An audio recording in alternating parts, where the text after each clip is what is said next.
Joining us on the podcast today, friends of the show. I believe it's their third tour of duty coming on here now. We got Brandon Piller and Ross Levitan from the Locked On Senators podcast. Gentlemen, how are we doing tonight?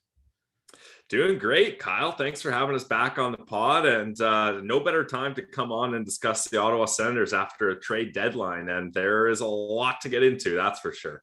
From the moves they made to the moves that they're a part of by association, which was a hilarious subplot of the deadline where we still don't know at the time of recording what's going on with Evgeny Dadonov based on the contract he signed with the Sens. Yeah, absolutely. And that's the beauty of this here, right? Like we've had a little bit of time to digest some of the details of some of those, 30 deep queue of trades that couldn't quite get through at the 3 p.m. deadline there that eventually got through, have now been settled, except for our friend Evgeny, former Senator, went out to Vegas, tried to go to Anaheim. Who knows what's happening with that there? But all that being said, you guys have now had a night to sleep on it.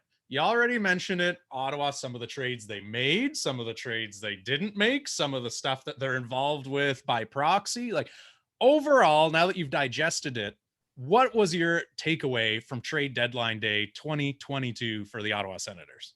Thank God I've had 48 hours to sleep on the Travis Hamonic pickup because that one's going to take maybe even more time. I was on the way for a nice date night and I spent all of it trying to figure out what the hell's going on, how he's going to fit in next year and so on, especially the easy way to rationalize it. We've seen it before, so it would make sense for history to repeat itself. Like, it's a backdiving contract. They're just going to pay him like 175. Like, no, he's making more next year than his cap hit. So it's rare with a signing bonus.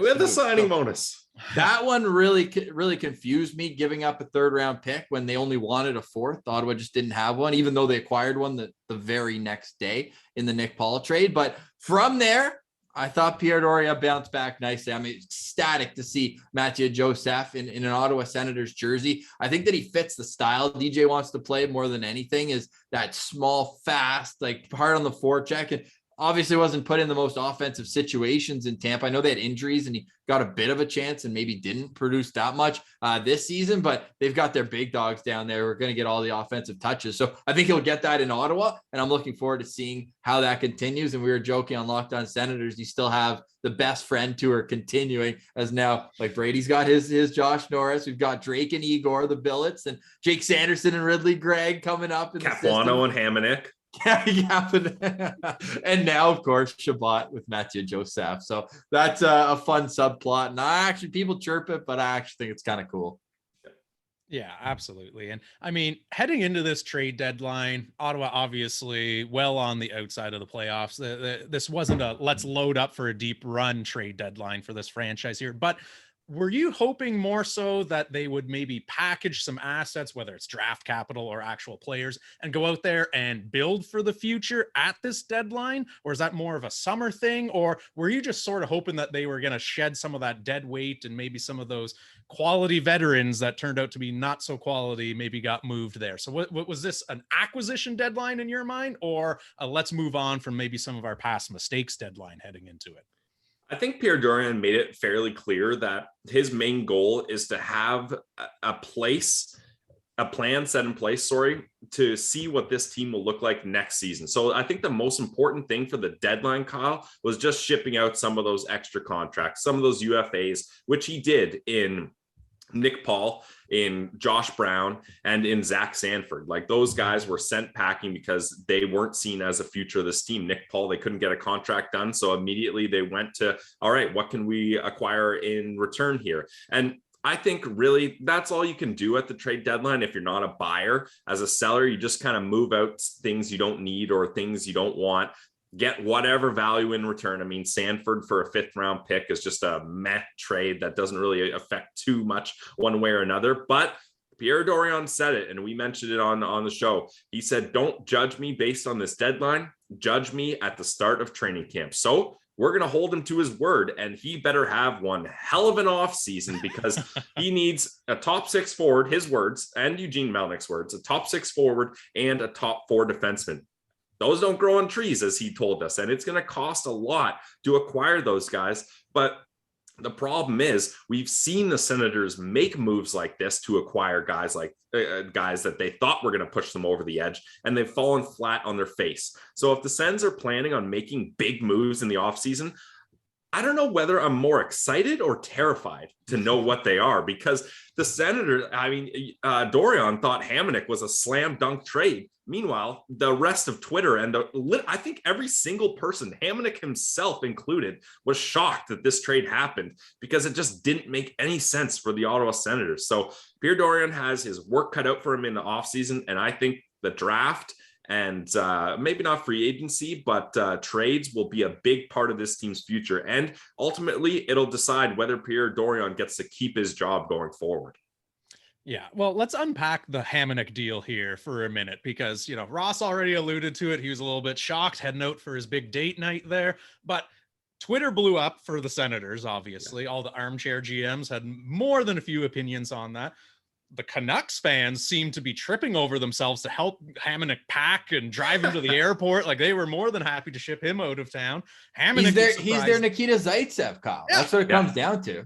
Absolutely. And even, fans get worked up into a tizzy over the smallest of things there. But when you've got actual industry insiders, like even Cheryl Pounder went on air and said it was the most puzzling trade of the entire season. Forget trade deadline day. Like, just didn't even make sense. Like, what do you think the real logic here is? Because, I mean, you could make the argument that, all right, Shabbat's out for the year with the busted hand. They've got to kind of insulate some of the young kids there.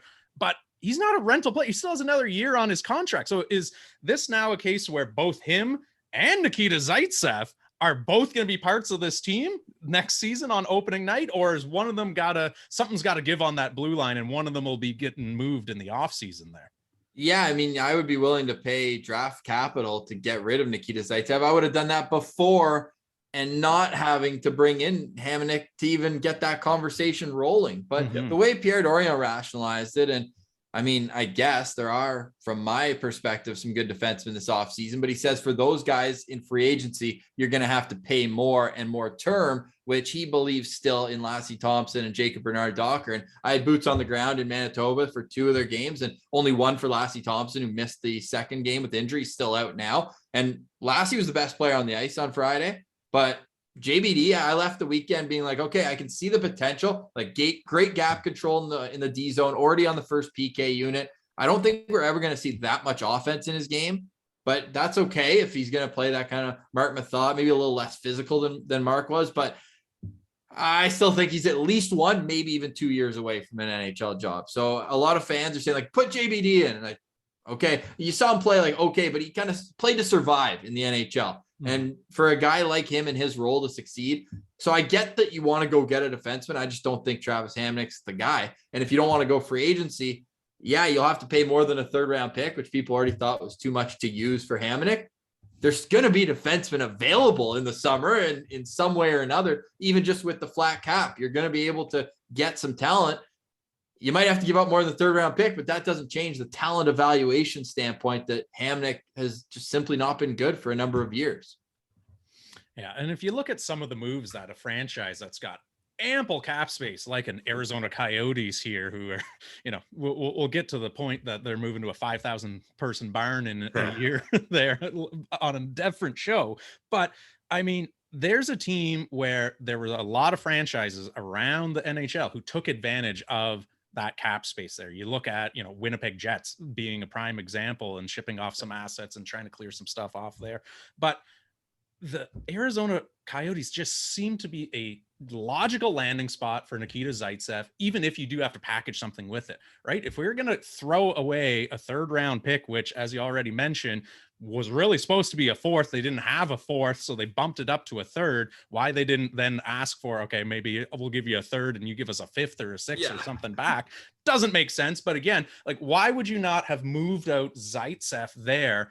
And then, as you say, maybe you do just take a longer look at some of these kids and truly get a feel for, all right, are they 1 year away? Are they 3 training camps away? Is this someone we need to move on from completely? Like, what kind of rationale do you put on the fact that Zaitsev is still an Ottawa Senator at this point? Pilsy, good luck.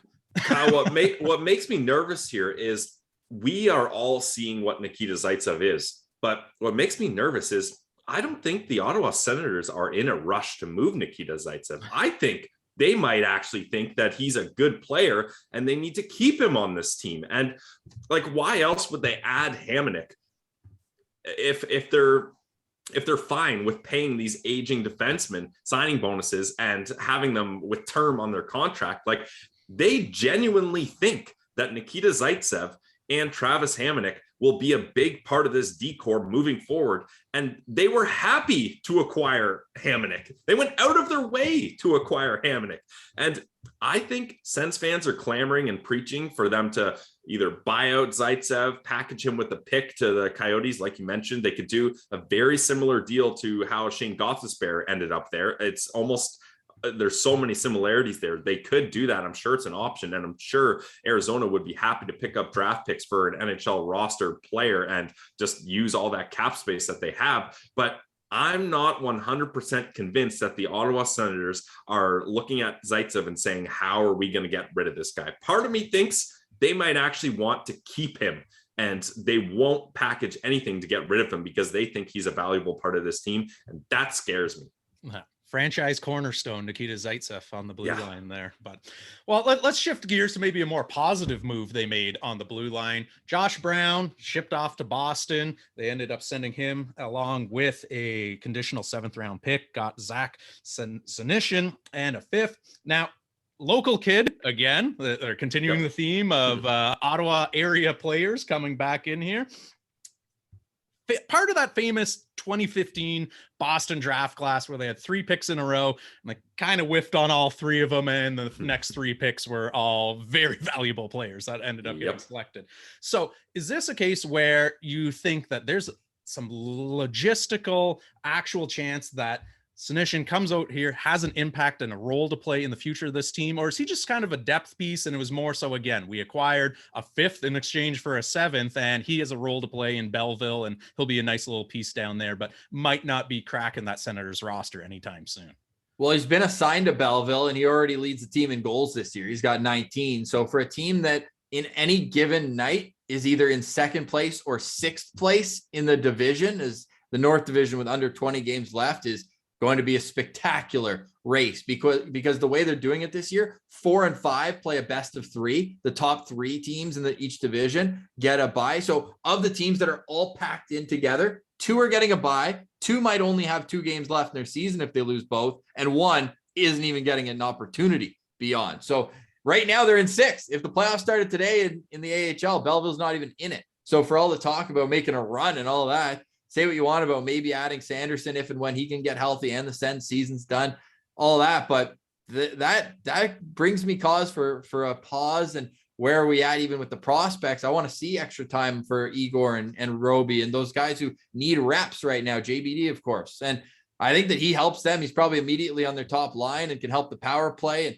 even when Belleville's been winning games, which they've been doing more of this year, they're going to overtime a lot. And you can't give away points in the division. So I think that this is a move to bolster them. But again, Dorian yesterday at his presser after the deadline said, if he earns a spot, he'll play games in Ottawa, but he'll start in Belleville. I think he'll be a good contributing player down there. And the local aspect, that's okay. Sure. But I don't think that's the driving reason behind this. I think it's sometimes, when you get a higher draft pick, like a spot, you just get more lives. And for him, he's only on his first one and only got 14 games in the NHL. So did he not earn it? Or is this a situation where he's on a contending team and there's just not that time or spot for him to get it? Yeah. So do you think that when Josh Brown comes back into town, is DJ Smith putting together a video tribute for him there? Because he's probably the most upset out of anyone in the Sens fandom right now about that. Leaves Martian may challenge him there. Leaves Martian is a big Josh Brown fan. But I think really the key here is the Senators move a guy out that wasn't going to stick around in Josh Brown. It didn't cost them too much to pick him up. I think they traded a 5th round pick to pick him up, and then they extended him. And they're getting a guy with first round draft capital. Sure, say what you want. It was in that weird selection where they kind of were scrambling to just pick guys, but there's still a lot of road for this guy. Like Ross mentioned, he only played a handful of NHL games. I think he's only 24 years old. He does very well in the AHL, so he can help Belleville get to the playoffs. And he's on a team where there's going to be more space, more opportunities for him to climb up and maybe grab a roster spot in the NHL. So I think that was a nice pickup and a good piece of tidy work by Dorian there. Yeah.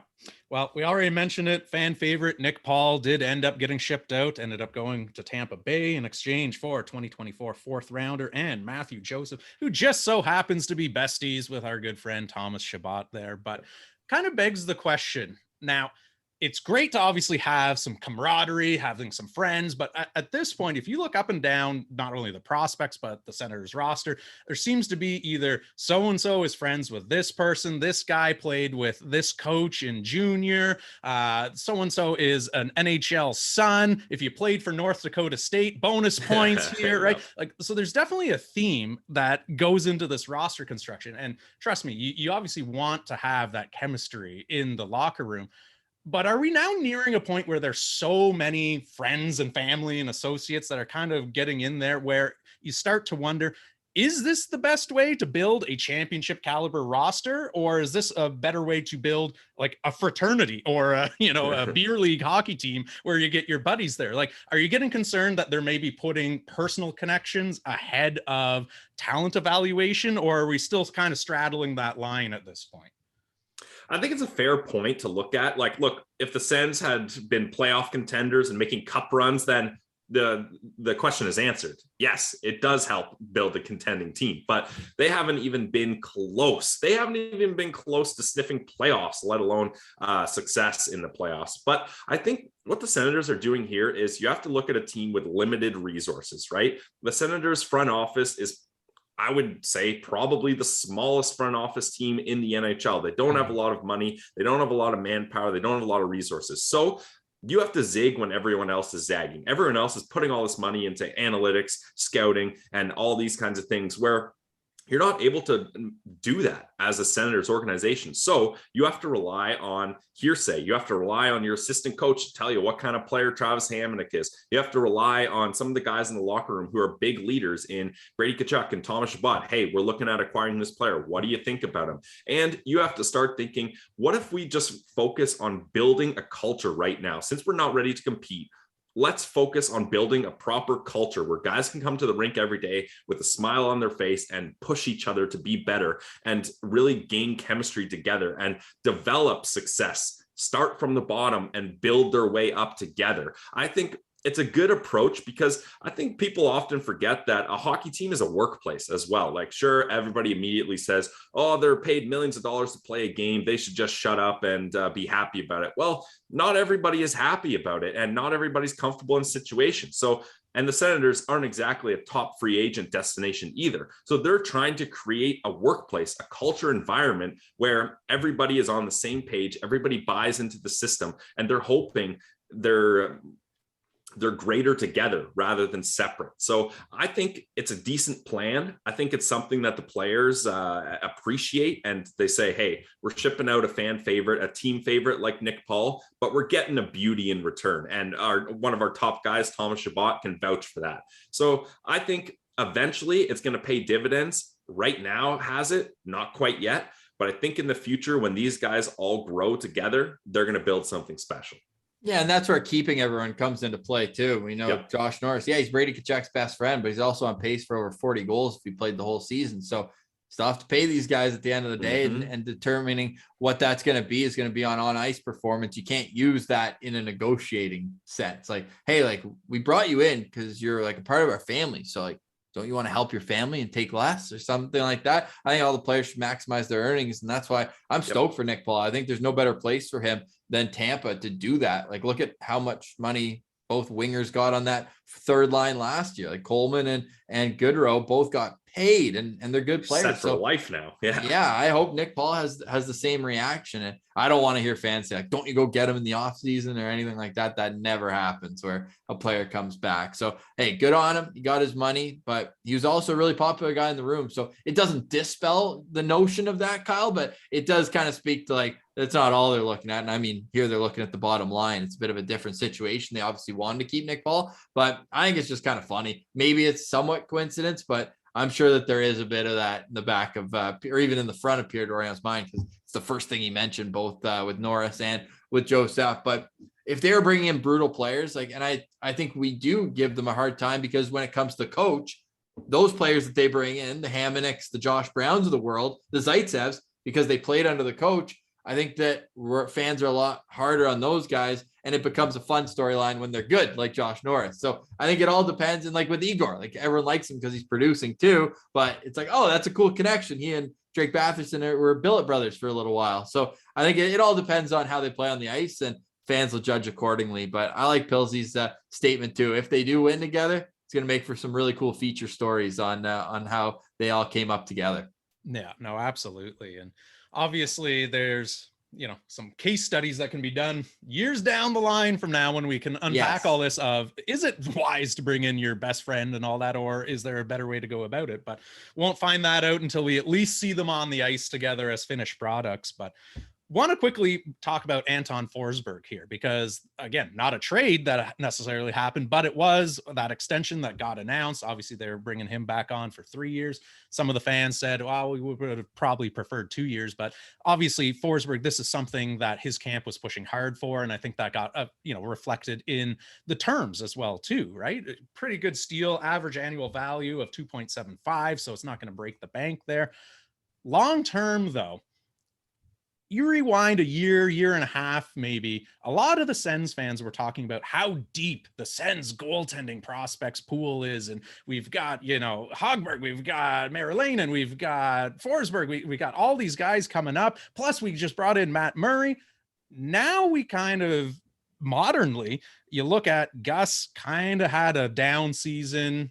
Can he rebound? Is he going to get back to pre-2022 form? Or is this kind of the player that he's at and he's plateaued? Murray is, I would be shocked if he's not already kind of laying the groundwork to try and force a trade out of town. I don't see that relationship being on great terms right now. So now you kind of got Forsberg plus the prospects who might not be NHL ready. Like, in a perfect world, is Forsberg a number one goaltender, or is he just a very, very elite backup goalie who can give you great numbers through 25, 30 starts a season?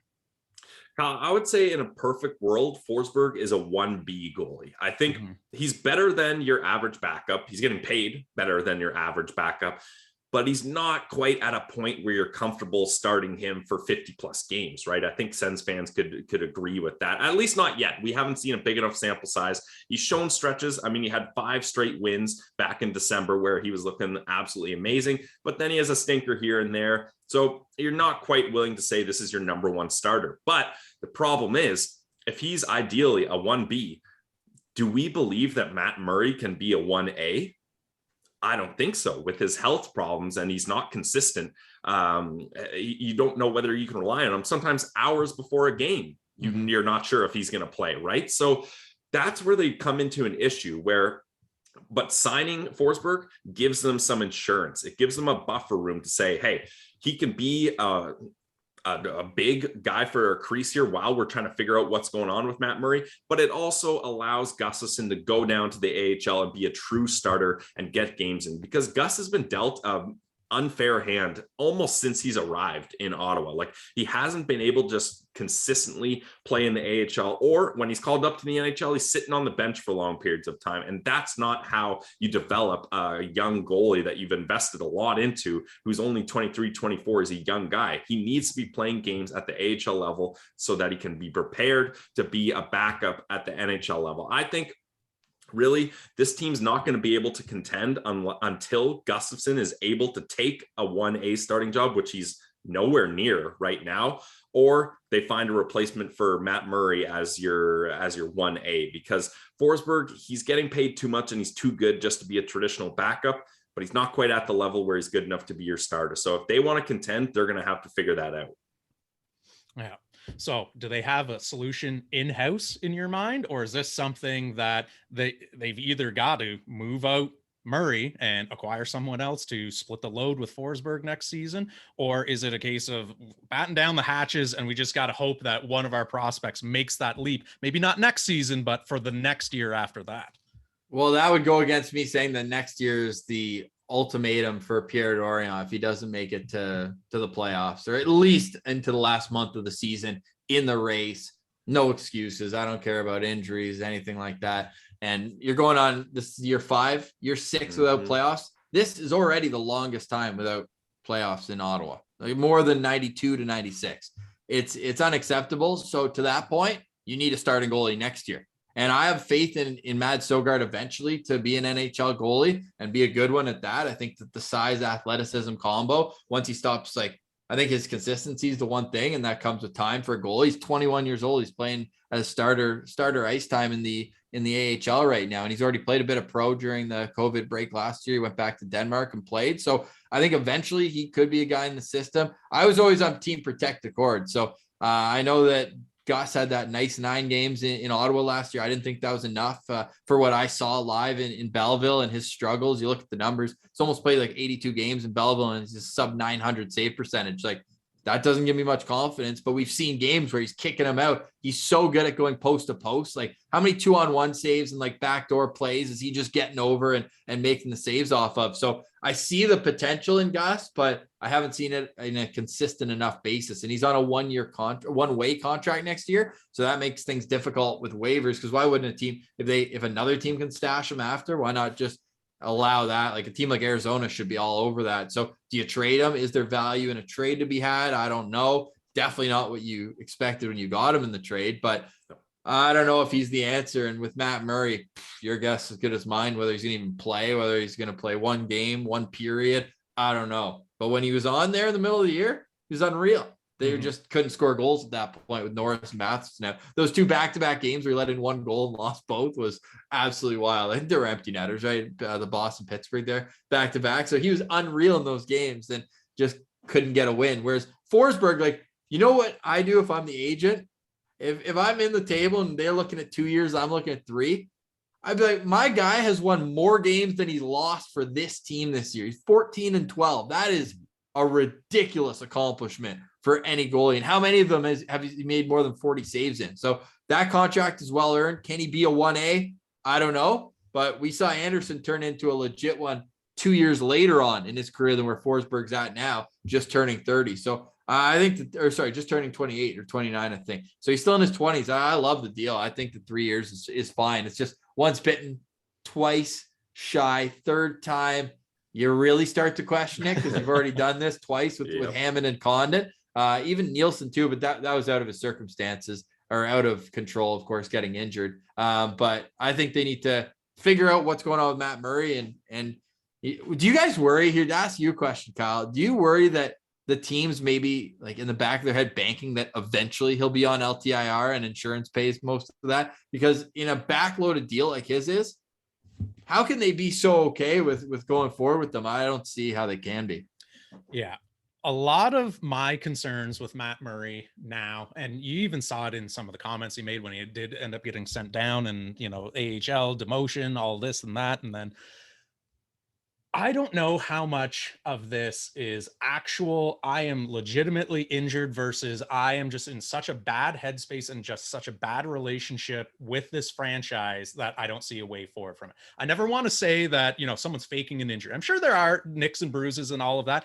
What I'm maybe alluding to is, are we emphasizing them a little bit more? Maybe you use an NBA example here. Ben Simmons with the Philadelphia 76ers got to a point where he just said, I'm done. Like, there's no way forward with this franchise anymore. And I'm fearing, I don't think we've reached that point yet. I think that if there's maybe some gestures of good faith that would need to come from the Ottawa front office and that coaching staff, it's not going to come from Murray. It needs to come from the Ottawa Senators organization. I think there's a roadmap where you could maybe mend that relationship, but it's got to happen soon. And it's got to be more than just a, pat on the back, hang in there, bud. We'll get through this. It needs to be something significant, I think. And I would love to think that we can turn the corner with Matt Murray, and maybe, who knows, he does get back to his Pittsburgh form. But at a worst case scenario, even if he is only serviceable for 40 games a year, but is playing, above backup goalie duties there, and Forsberg continues to evolve, that's a situation you can at least work with. Whereas, as you say, if he just goes on long-term injured reserve and you're rolling out there with Forsberg and Gus next year. Is that going to be much better than a perennially injured Matt Murray? I don't know. What do you think? Yeah, I don't see, it's harder and harder for me to see a scenario where this team is in a playoff successful mode with Matt Murray here, because the team, like, look at the Leafs right now. They're in a spot where they don't have one guy that they can solidly depend on. Sure, Jack Campbell was an absolute all-star to start, but now he's having injury concerns and now he's not playing at a good level. And you can have the best damn team in the league, but if you don't have a goalie that you're confident in a 7-game series, who cares?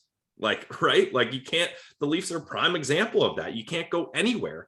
You could have the best goal scorer in the league and put talent all around them and pay everyone as much money as you possibly can. But if you don't have goaltending, consistent goaltending, doesn't matter. Yeah. No, goaltending is voodoo for sure. And, we wish Matt Murray all the best, but I wouldn't be banking on a future that involves Matt Murray multiple years down the line from now. And, whether he's even with the team or not come opening night next season also remains to be seen. But brings up the next point that I wanted to address, and that was Pierre Dorian and just his media availability that he had following NHL trade deadline. And, Ian Mendez asked some tough questions of him, but they were fair questions. They were questions that a lot of the fan base actually had, and he was vocalizing that for them. Dorian's responses, he had lengthy pauses. He kind of had some blank stares. He kind of sidestepped a lot of the actual answering of the question itself. Like, the more we see this, and Ross, you already alluded to the fact that in your mind, next year's the year, but like, how short of a leash do you think Dorian has next year, where if they stumble to, 2-8, do they pull the trigger right at the beginning of the season? Or do you think this ownership, based on how long of a runway they've already given them, are giving them next year and they'll see it out the whole season, no matter what, under Dorian's leadership? I think this year will tell everything. This offseason will really shape what Dorian's future with this franchise will be like. But to answer your question, if they fall flat out of the gate and have, a 2-15 record in back-to-back years or something like that, like, it was just brutal. So let's say they continue that for a third time, because if there's any consistency, it's Ottawa being absolute garbage out of the gate here, as we're seeing here. Then I still think that Eugene gives him a little bit more of a leash, because I think also I kind of forget where Dorian's contract is up, but I don't think Eugene wants to fire a guy, pay him, and then find another guy and pay him as well. And then, as we usually see, if you fire a general manager, the first thing the new guy does is fire the head coach and brings their own guy in, because they don't want to be sitting there being like, well, I'm not going to let this guy that I didn't bring in be a part of my responsibility here. I want to bring my own guy in. So they're kind of go hand in hand there. But Pierre Dorian,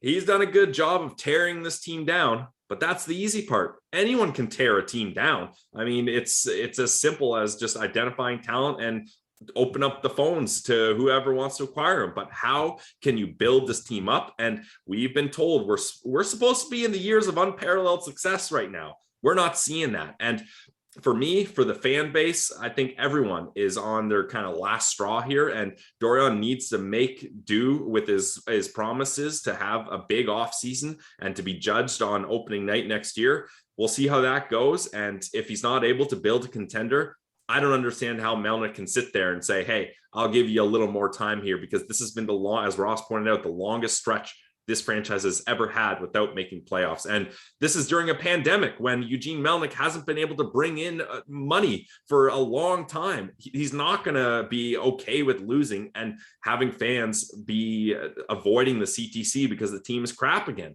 This team needs to start winning and making some money if you're Eugene Melnyk. Yeah, well said, Pills. Yeah. Well, let's put it this way here. Melnyk aside, let's say there's no meddling from the ownership. There's no meddling from coaching staff trying to get their own guys in there. We put the Locked On Senators podcast crew as GM of the Ottawa Senators. And again, Dorian said, judge me by opening night, whatever that roster is going to be on opening night. If you guys had unilateral control of this roster heading into this offseason, what kind of moves are you making to put them in a position to succeed right out of the gates in 2022-23? Pilsy, you want to go first? Well, the first thing I would do, and he's someone I've been targeting for the Sens for a long time, would be looking to acquire Kevin Fiala for a number of reasons. You need a guy with skill and that can score to play with Stützle. And you can't bring in a 22-year-old who you think is scratching the surface and is going to be that guy. You need someone that is that guy, and it's a guarantee. So Fiala is that guy. He's been able to consistently score 20 goals. He's popping off with the Wild.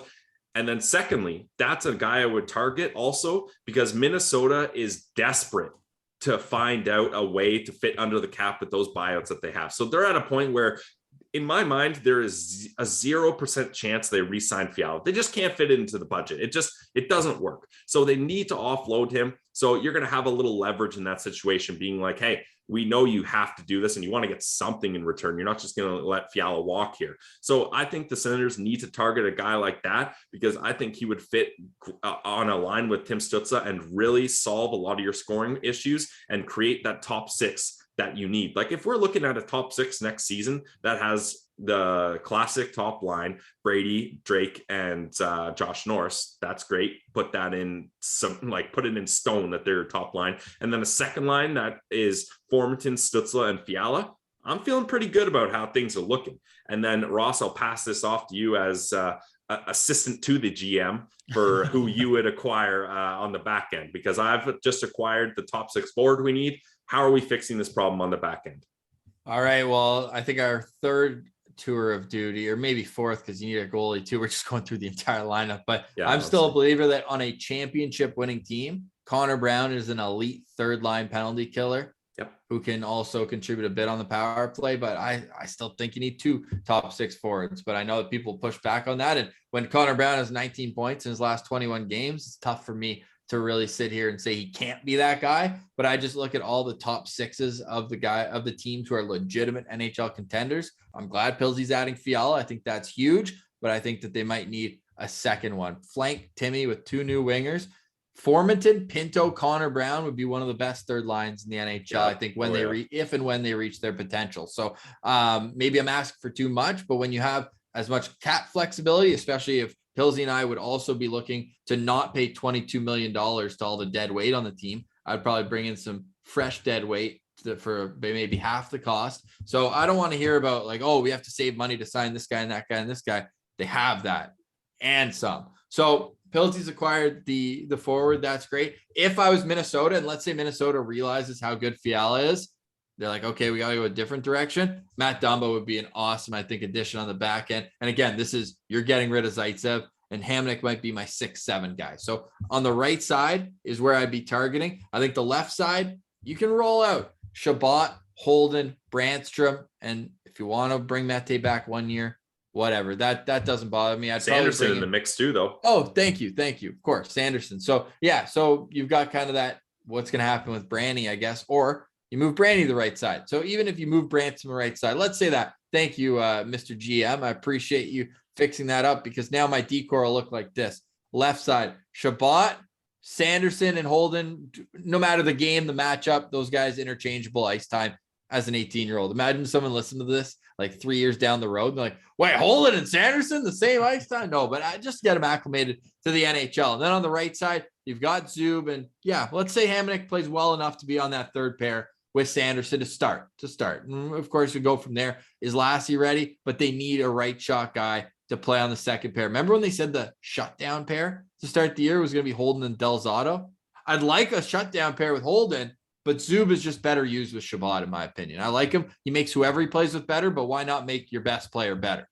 So put Zub there. I'm getting a right defenseman. Now, who else is available? That's a great question. Like Pierre Dorian pretty much made it clear they're not going to free agency, but Josh Manson would be a nice pickup if you are going the RFA route. But I have to look at up and down some lineups here and see what kind of right shot defenseman would be available, but preferably one who's defense first, but can make a great first pass and make sure the puck's on the sticks of the forwards who we just talked about. They have speed and an identity up front. So if they're coming back to the blue line here on the defensive blue line on the breakout, just quick first pass, bang, you're out of the zone. So I don't have a name for you per se, but a right shot defenseman would be at the very top of my wish list. And then getting rid of Nikita Zaitsev, sending him to space for all I care. I've had enough of This guy's played over 155 games with the Ottawa Senators. Like, uncle, give me a break. So yeah. And then Pillsy, we'd probably have to put our heads together and find a goalie there too.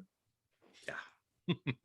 Well, $1 million question here. And it's the last question I'll ask before we let you guys go. Ottawa Senators, again, heading probably towards the NHL draft lottery and hoping for a top overall selection.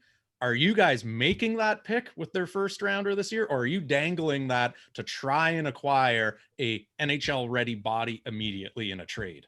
Quick question. How high is the pick? Because I think just for... It's going to be top 5. I think it's safe to assume. Right. But within that, I still think that there's tiers. If you have the first overall pick, I just think as a PR thing, you like trot around the first overall pick. You've been bad for so long. You've gotten 3rd, 4th, 5th. If you get the first overall pick, you're making that selection. So now, let's put it this way here. So the parameters around, it's not the first overall pick. So Shane Wright is not available here. You can go 2 through 5, we'll say. Okay. I still probably don't trade 2 because at that point you've won the lottery. And at that point, it's like, you know, you get a little more pageantry involved. 3 through 5 for the right trade. You know who I'm calling, and I don't know if you're going to get, but I'm calling Calgary. I don't know who it is, but they have contracts up. They've got Johnny Gaudreau as a UFA, and they've got Matthew Tkachuk as an RFA. I'm doing anything I can to get one of those 2 players. I don't even care which one. Of course, friendship tour to bring the whole interview here full circle. How about the family aspect? Get Tkachuk in the mix there, but whether it's him or Gaudreau, those guys would add such an element. Imagine Gaudreau and Timmy on the same line together, be absolute magic. So that's a team that I would target this offseason, who's going to have to do something based on their cap situation, much like Brandon had his kind of pegged with Minnesota needing to do the same. If you're asking me, there's no circumstance where I want the Senators to trade this first round pick, because how I look at it, and I've mentioned this on our show, Locked On Senators podcast, do I trust the Senators drafting, developing side, or do I trust their pro scouting? And I do not trust their pro scouting. So if they were to use that first round pick, let's say it's the 4th pick, just to kind of go in the middle here, I don't believe that they could acquire a pro player in a deal that would have the same value as a guy that could draft 4th overall. And Ross mentioned it. All right, if you sign, let's say we get Kevin Fiala, you still need a guy in the left wing. I think you use that draft pick to try to find a guy who in 2 to 3 years can be a top 6 scoring left winger. So I think that's how you solve that issue there. And it's too bad that the Senators can't have good enough pro scouting to use that pick, because the Senators don't need a guy who's going to be ready 2 to 3 years from now. They need help right now. And they need a veteran, like I mentioned, like Fiala, that's already has experience and is consistent and is proven. That's what they need. But I'm not confident in enough that they can use that value properly to acquire a pro scout. We just heard Pierre Dorian say we gave the Vancouver Canucks a 3rd round pick just because we didn't have a 4th.